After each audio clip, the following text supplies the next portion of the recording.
If you want to change the order of controllers on Nintendo Switch 2, first of all, we need to go to Controllers over here in the main menu. After that, you should be able to open Change Grip/Order option. And now over here we have the customization of the order. So if you want, for example, the Pro controller to be the first one, you need to press the left and right button at the same time.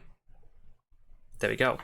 And then after that, you can do the same thing with your Joy-Con. So of course you can just press left and right on both the Joy-Cons to make them work together, like this.